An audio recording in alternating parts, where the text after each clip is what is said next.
Good noon guys, welcome to our channel Shiv Dwivedi maths. आप सभी का हमारे YouTube channel Shiv Dwivedi maths पर स्वागत है।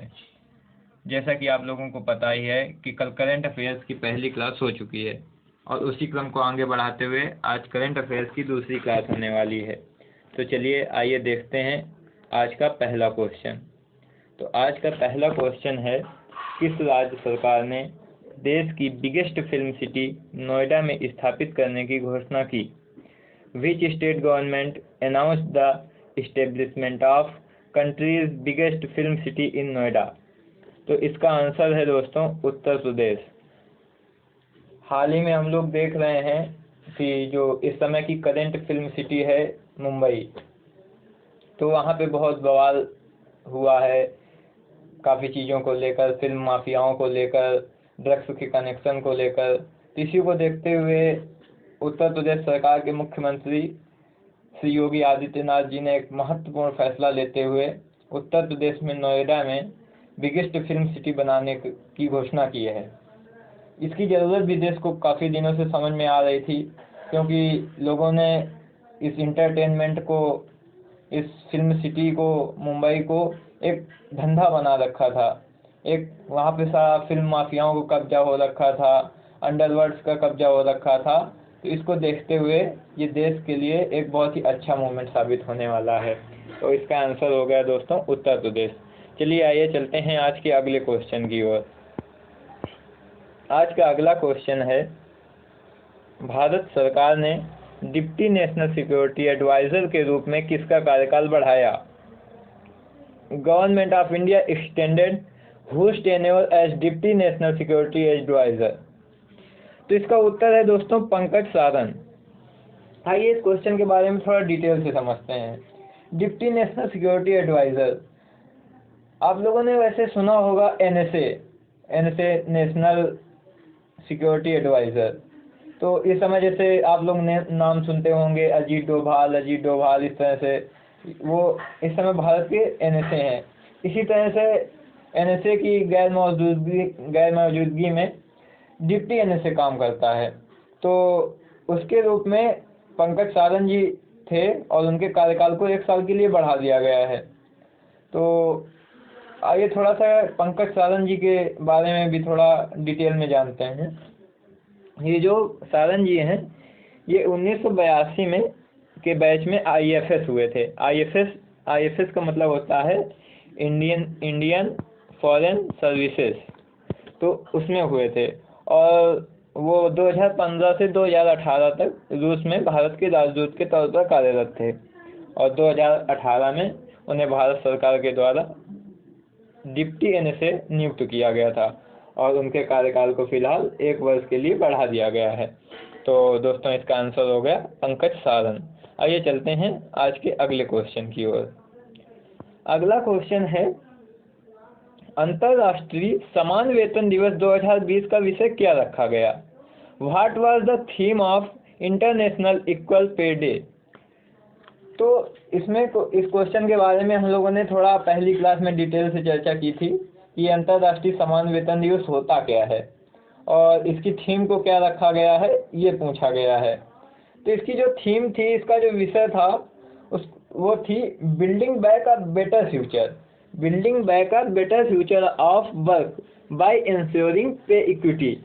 तो इसका मूल रूप से अगर अर्थ निकालते हैं तो इसका मूल रूप से अर्थ निकलता है कि वेतन समानता को सुनिश्चित करके काम का बेहतर भविष्य बनाना। इसका मतलब होता है कि जैसे मैंने कल समझाया था आप लोगों को कि जैसे कोई भी वर्क है तो उसमें जो अगर फीमेल्स करती हैं उसी वर्क को तो उनको बहुत कम सैलरी मिलती है और मेल्स को बहुत ज़्यादा सैलरी मिलती है। तो उसी काम के प्रति फीमेल्स में इंटरेस्ट नहीं जगेगा, तो वो काम का भविष्य नहीं रहेगा कि उस काम को लोग करना नहीं चाहेंगे, फिर फीमेल्स उसको करना नहीं चाहेंगी। तो इसका मतलब यही है कि सभी को इक्वल पे दिया जाए तो काम के प्रति लोगों में इंटरेस्ट बना रहेगा। तो इसका आंसर आप लोगों को ध्यान से याद करना पड़ेगा कि अंतर्राष्ट्रीय समान वेतन दिवस 2020 का विषय क्या रखा गया। तो इसका है building back a better future of work by ensuring पे इक्विटी। तो ये आप लोगों को ध्यान रखना होगा दोस्तों। आइए चलते हैं आज के अगले क्वेश्चन की ओर। आज का अगला क्वेश्चन है, national technical research organisation NTRO के नए प्रमुख कौन बने? Who became the new chief of national technical research organisation? तो पहले तो आइए जानते हैं कि ये NTRO होता क्या है।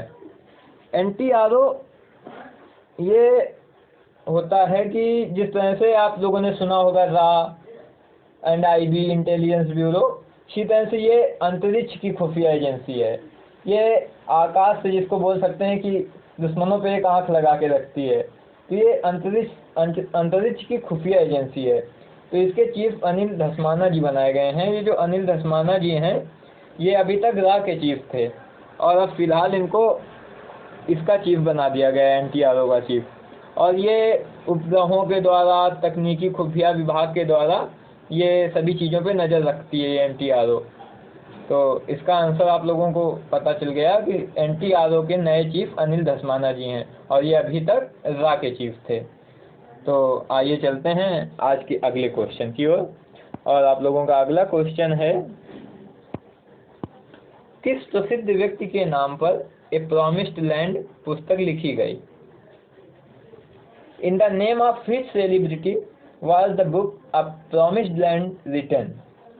तो ये जानते हैं कि ये बुक है क्या। ये बुक श्री बराक ओबामा जी, जो अमेरिका के राष्ट्रपति रहे, उनके कार्यकाल के संस्मरण का पहला संस्करण है। तो ये 768 पन्नों की बुक है, जिसे पेंगुइन रैंडम हाउस द्वारा प्रकाशित किया गया है।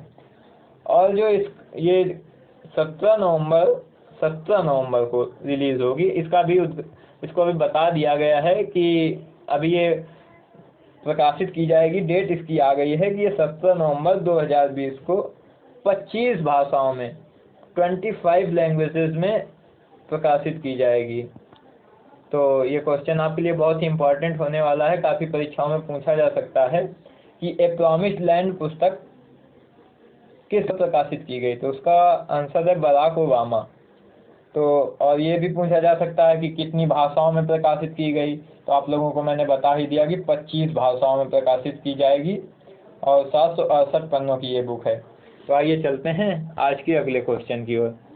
आज का अगला क्वेश्चन है, किस संगठन में शाकाहारी भोजन पर टास्क फोर्स का गठन किया?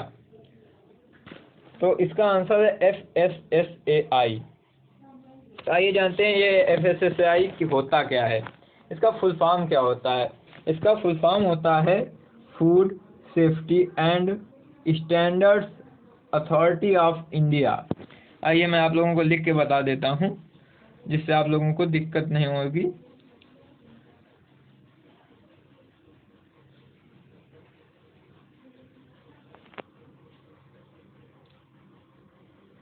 फूड सेफ्टी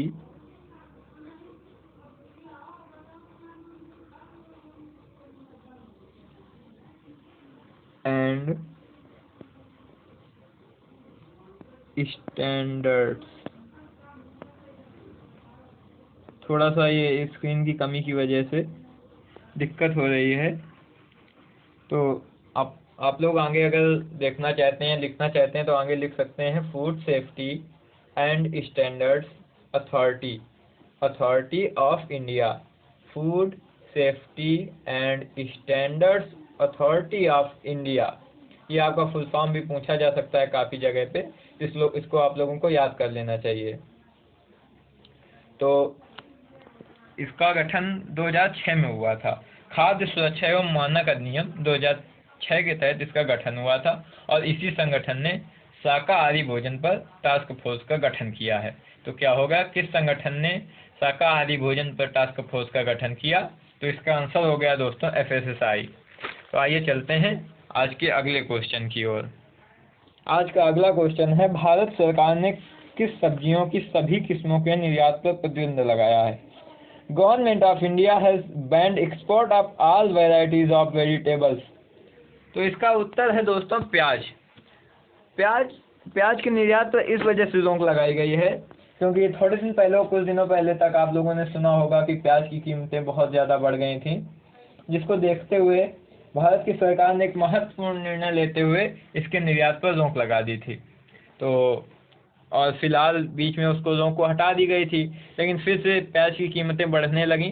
तो इसको देखते हुए कि फिर से कहीं बहुत ज़्यादा कीमतें न बढ़ जाएं, इस वजह से हाल ही में भारत सरकार द्वारा इसके निर्यात पर रोक लगा दी गई है। तो इसका आंसर हो गया दोस्तों प्याज। आइए चलते हैं आज के अगले क्वेश्चन की ओर। विश्व अल्जाइमर दिवस कब मनाया गया? When was World Alzheimer's Day celebrated? अब आइए थोड़ा सा जानते हैं कि ये अल्जाइमर बीमारी होती क्या है। मूल रूप से देखें तो अल्जाइमर बीमारी जो होती है वो एक भूलने की बीमारी होती है। आदमी की याददाश्त कमज़ोर हो जाती है, आदमी को कुछ याद नहीं रहता। तो विश्व अल्जाइमर डे 21 सितंबर को मनाया गया था। तो आप लोगों को ये याद करने वाली चीज़ें होती हैं, तो आप लोग इसको याद कर लें। विश्व अल्जाइमर दिवस 21 सितंबर को मनाया गया। आइए चलते हैं आज के अगले क्वेश्चन की ओर। अगला क्वेश्चन है, विश्व अल्जाइमर दिवस 2020 का विषय क्या रखा गया? What is the theme of world Alzheimer's day? तो इसका आंसर है दोस्तों लेट्स टॉक अबाउट डिमेंशिया। थोड़ा सा जानते हैं कि ये होता क्या है। ये डिमेंशिया शब्द का अर्थ क्या होता है? ये डिमेंशिया शब्द का अर्थ होता है मनोभ्रंश। मनोभ्रंश का मतलब हम लोग ये नहीं ले सकते हैं कि भूलने की बीमारी। ये डिमेंशिया अलग चीज़ हो गई, अल्जाइमर अलग चीज़ हो गया। डिमेंशिया एक ऐसी बीमारी हो जाती है कि खुद को बाहर दिखाने के चक्कर में कि नहीं, जैसे हमारे सामने कोई आ जाता है, वो बोलता है आप, हमने सोचा कि ये कौन है, उसने बोला कि भाई पहचाना, तो हमने कह दिया हाँ हाँ पहचाना, लेकिन हमें पता नहीं है कि ये है कौन। और इस तरह से जैसे जिसको डिमेंशिया की प्रॉब्लम हो जाती है, मनोभ्रंश की दिक्कत हो जाती है, वो दूसरों पर ज़्यादा निर्भर करने लगता है कि नहीं मैं ये काम नहीं कर सकता हूँ, मुझे सहारे की ज़रूरत है। तो इसको दूर करने के लिए एक मुहिम चलाई गई थी लोगों के द्वारा कि नहीं, आप में मनोभ्रंश नाम की चीज़ कोई होती ही नहीं है, ये केवल हमारी मेंटालिटी हो जाती है कि ऐसा है। तो इसको दूर करने के लिए एक अभियान चलाया गया। तो उसी के लिए एक थीम निर्धारित की गई, लेट्स टॉक अबाउट डिमेंशिया। क्योंकि अल्जाइमर तो एक बीमारी होती है, लेकिन अल्जाइमर की तरीके ही ये मनोभ्रंश डिमेंशिया टाइप का लोगों में आ रहा है। हर 3 आदमी में करीब 1 आदमी को ये लगता है। तो इसको दूर करने के लिए एक अभियान चलाया गया था। तो वही इसकी थीम थी इस बार के अल्जाइमर डे की, लेट्स टॉक अबाउट डिमेंशिया। तो ये इसका आप लोगों को याद रखना होगा, ये क्वेश्चन आप लोगों से पूछा जा सकता है। आइए चलते हैं आज के अगले क्वेश्चन की ओर।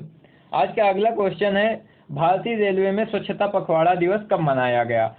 When did क्लीनलीनेस पखवाड़ा day celebrated in Indian railways?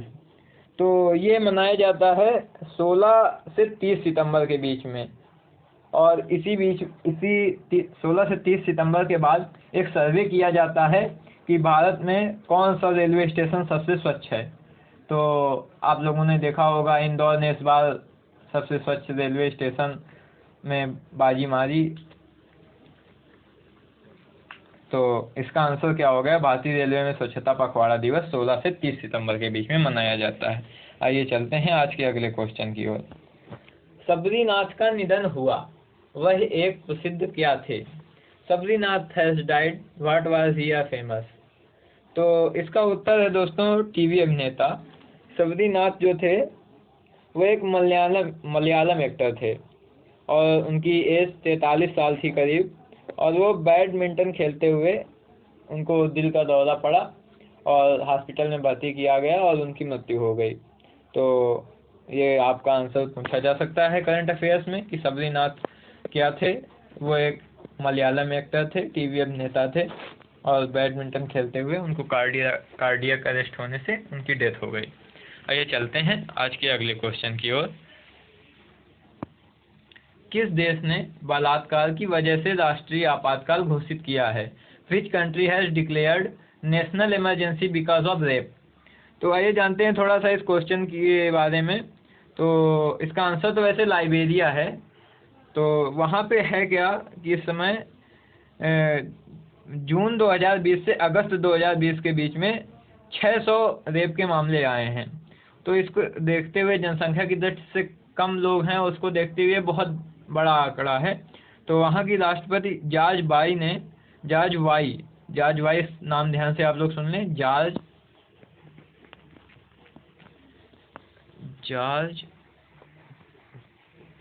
Y. तो उन्होंने वहाँ पे आपातकाल की घोषणा कर दी है। और ये वहाँ पे इतने ज़्यादा रेप्स होने का एक रीज़न भी है, क्योंकि वहाँ पे जेंडर इक्वलिटी की लिस्ट में 188 देशों के लिस्ट में लाइबेरिया 177वें नंबर पर है। तो वहाँ पे इस बढ़ते हुए आंकड़े को देखते हुए वहाँ पे आपातकाल की घोषणा की गई है। तो इसको आप लोगों को याद करना होगा दोस्तों कि लाइबेरिया ने बलात्कार की वजह से राष्ट्रीय आपातकाल की घोषणा की है। तो आइए चलते हैं आज के अगले क्वेश्चन की ओर। भारत सरकार ने केंद्र शासित प्रदेश के लिए 1325 करोड़ रुपए के राहत पैकेज की घोषणा की है। तो वो कौन सा ऐसा केंद्र शासित प्रदेश है जिसके लिए घोषणा की गई है?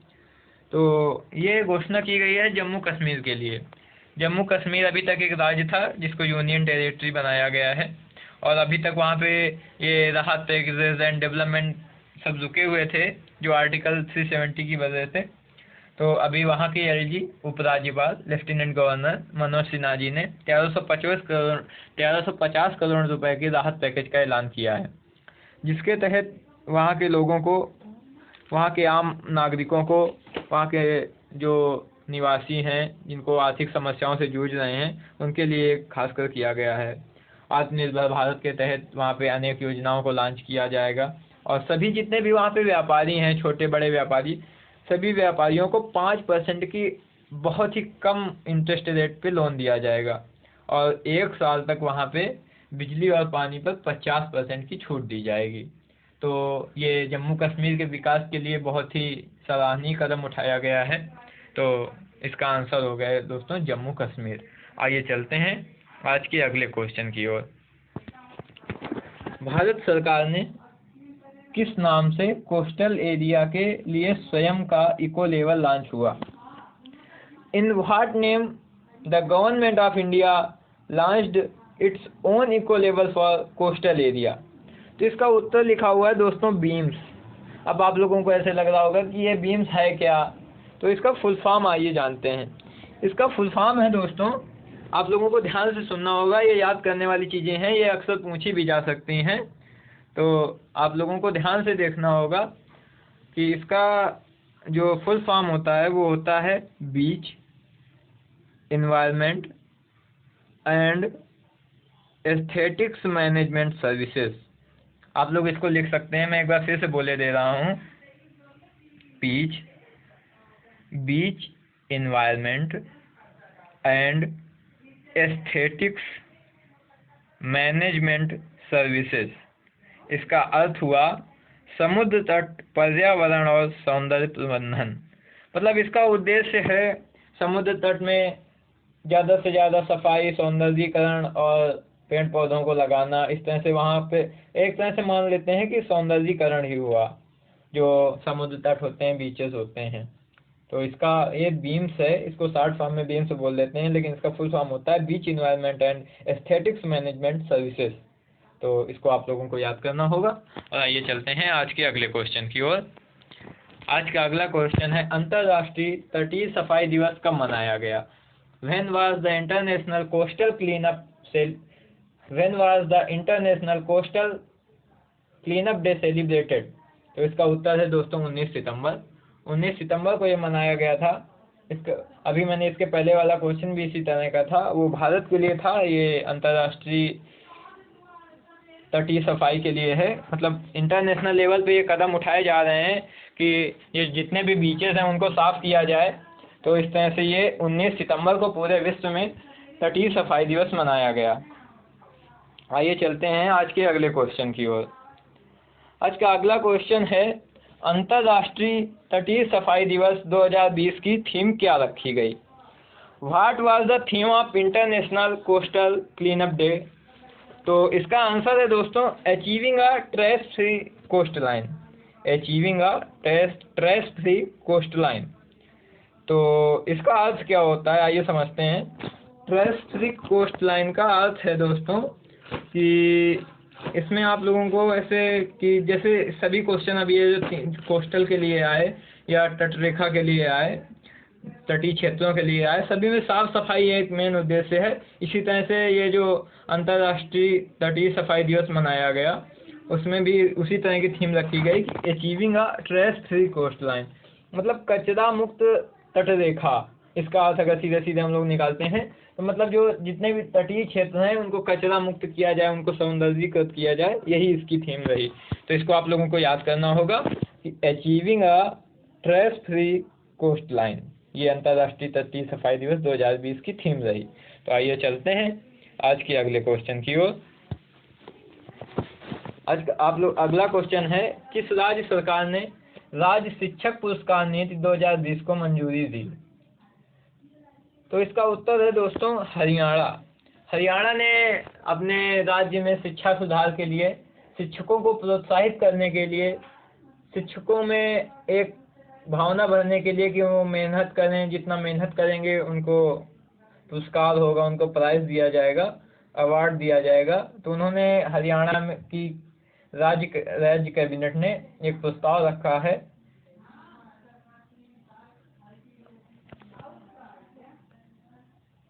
हरियाणा की राज्य कैबिनेट ने एक प्रस्ताव रखा है कि वहाँ पे अवार्ड पॉलिसी लागू की गई है, तो वहाँ के शिक्षकों को सम्मानित किया जाएगा, अवार्ड दिया जाएगा। 2020 में ये मंजूरी दी गई है इस नीति को, तो आप लोगों को इसको याद रखना होगा। ये चलते हैं आज के अगले क्वेश्चन की ओर। भारतीय सेना ने किस शहर में वार्षिक शिकारा रेस का आयोजन किया? In which city Indian army organized the annual shikara race? तो इसमें इसका आंसर है दोस्तों श्रीनगर। श्रीनगर ये वहाँ पे जो इंडियन आर्मी है उसके द्वारा जम्मू कश्मीर के युवाओं के लिए या वहाँ की जनता के लिए, खासकर ये वहाँ के यूथ के लिए किया जाता है। ये पर ईयर इसका सेलिब्रेट किया जाता है। वहाँ के यूथ पार्टिसिपेट करते हैं, वहाँ पे अनेक तरह की रेसेस, अनेक तरह के गेम्स होते हैं। लेकिन इस बार 2020 में केवल युवाओं के द्वारा बोट रेस की गई, जिसे शिकारा रेस कहते हैं, और उनको फिर अवार्ड दिए जाते हैं, जिससे यूथ आर्मी से सीधे जुड़ते हैं या उनका लगाव आर्मी के प्रति बढ़ता है। तो ये आयोजित किया जाता है हर वर्ष श्रीनगर में, ये डल लेक में आयोजित किया जाता है। तो आप लोगों को याद रखना होगा, ये शिकारा रेस श्रीनगर की डल लेक में आयोजित होती है। तो आइए चलते हैं आज के अगले क्वेश्चन की ओर। BrandZ top 75 most valuable Indian brands ranking में कौन सा बैंक भारत में शीर्ष रैंकिंग पर रहा? तो इसका जो आंसर है वो है HDFC बैंक, जो हर साल 75 टॉप ब्रांड्स की लिस्ट जारी की जाती है। उसमें लगातार 7वें साल HDFC बैंक टॉप पर रहा है। तो इसका आंसर आप लोगों को याद रखना होगा HDFC बैंक। तो ये लगातार 7वें साल इसने टॉप किया है 75 top most valuable Indian brands की लिस्ट में। तो आइए चलते हैं आज के अंतिम क्वेश्चन की ओर। अंतर्राष्ट्रीय शांति दिवस कब मनाया गया? When was the international day of peace celebrated? तो इसका आंसर है दोस्तों 21 सितंबर। तो ये एक यूएन के द्वारा संयुक्त राष्ट्र संघ द्वारा एक विश्व में शांति स्थापित करने के लिए 21 सितंबर को अंतर्राष्ट्रीय शांति दिवस मनाया जाता है। तो ये रहा आपका अंतिम क्वेश्चन। और आप लोगों को से मैं बताना चाहूँगा कि आप लोग केवल क्वेश्चंस को मत देखिए। आप लोग जो क्वेश्चंस के अंदर चीज़ें बताई जाती हैं, फुल फॉर्म्स कुछ चीज़ों के निकल के आते हैं, कुछ एडिशनल चीज़ें निकल के आती हैं क्वेश्चंस में, उनको आप लोग याद रखेंगे तो आप लोगों को ईजिली आसानी रहेगी पढ़ने में, आप लोगों को नॉलेज बढ़ेगा। तो आज के लिए बस इतना ही रखते हैं। एंड एक बार फिर से मैं आप लोगों से कहना चाहूँगा कि प्लीज़ ज़्यादा से ज़्यादा सब्सक्राइब करें, लाइक करें, शेयर करें, जिससे बहुत से लोगों को जानकारी मिले और उनके लिए, उनकी लाइफ के लिए ये यूज़फुल थिंग्स पहुँचे उन तक। तो please subscribe, like and share. आज के लिए इतना ही।